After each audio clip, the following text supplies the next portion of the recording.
Corona महामारी में दुनिया की ताकतवर अर्थव्यवस्थाओं को हिलाकर रख दिया है, लेकिन दक्षिण एशियाई देश बांग्लादेश की अर्थव्यवस्था इन हालात में भी शानदार प्रदर्शन कर रही है। वित्त वर्ष 2019-20 में बांग्लादेश की अर्थव्यवस्था में 5.24% की बढ़ोतरी दर्ज की गई है, जिसे शानदार बताया जा रहा है। बांग्लादेश के प्रमुख अखबार ढाका ट्रिब्यून के मुताबिक बांग्लादेश में अप्रैल महीने में निर्यात 83% घटने के बाद जुलाई में 0.6% बढ़कर $3.91 बिलियन हो गया।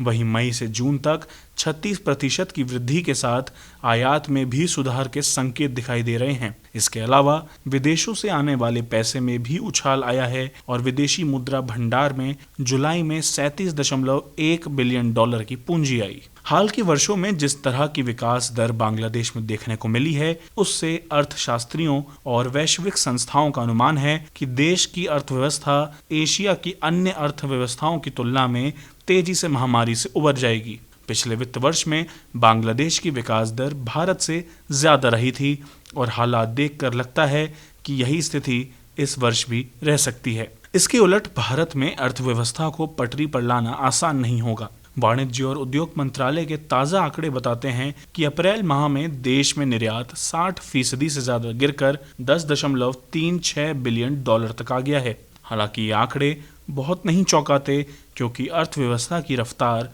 कोरोना काल से पहले ही सुस्त हो गई थी। निर्यात के साथ साथ आयात भी जबरदस्त तरीके से सिकुड़ गया है। पिछले साल अप्रैल में सरकार ने $41.4 बिलियन की कीमत वाले सामानों का आयात किया था, जो इस साल अप्रैल में 59% घटकर $17.12 बिलियन पर सिमट गया है। वर्ल्ड बैंक की ताज़ा रिपोर्ट में अनुमान लगाया गया है कि वित्त वर्ष 2020-21 में भारत की अर्थव्यवस्था 3.2% सिकुड़ जाएगी।